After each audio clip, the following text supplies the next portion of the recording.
មករស្នេហ៍ស្នេហ៍យើងទាំងពីរវិញអូនសែនអាឡ័យខ្លួនសូមស្រងស្រីស្នួនវិលម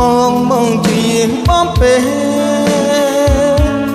សូមមានស្នាបាយពីមកថ្លៃ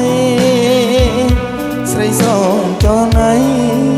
ពីស្រីក៏ម៉ែចិត្តមកមិនក្បត់ចិនពីអូនឡើយអូនណាយសូមអូនជឿចិនមកទៅរឿងយើងទាំងពីរមិនមែនជារឿងអាស្រ័យស្នេហ៍យើងគង់នៅគ្មានថ្ងៃបែកចិនទេអូនសានអាឡ័យ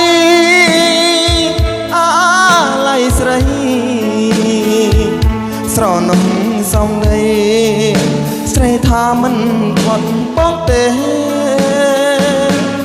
សែនអាឡ័យគ្មានថ្ងៃរីងរេសូមស្រងាស់មេត្តាសំដីបងផង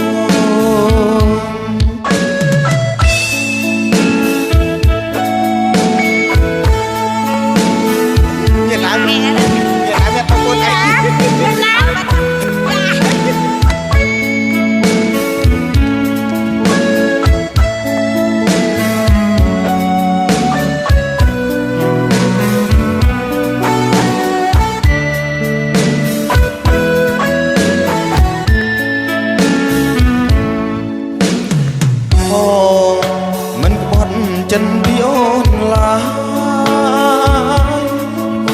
អូនណាយសូមអូនជឿចិនមកទៅរឿងយើងទាំងពីរមិនមែនជារឿងអាស្រ័យស្នេហ៍យើងគង់នៅគ្មានថ្ងៃបែកចិនទេអូនសែនអាឡ័យ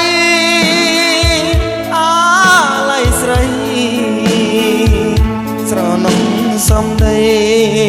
ស្រីថាមិនចង់អត់ទេសែនអាឡ័យគ្មានថ្ងៃរីងរេសូមស្រមាសមេត្តាសំដីបងផង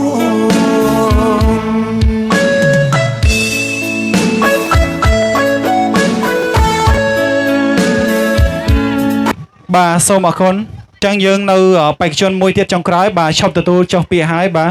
ប្រឡងតែម្នាក់ទៀតទេបាទសូមអញ្ជើញបេក្ខជនលេខរៀងទី26ចុងក្រោយគេបាទអត់ទទួលចុះទៀតទេដោយសារពេលវេលាគៀកហើយបាទនៅប្រកាសលទ្ធផលទៀតចឹងយើងអាចចំណាយពេលយូរទៀតអញ្ចឹងសូមបោបត់បាទបត់ថ្នមសូមអញ្ជើញបាទនេះជាបេក្ខជនចុងក្រោយហើយបាទពេលព្រោះពេលវេលាកាន់តែគៀកហើយបាទសូមអរគុណ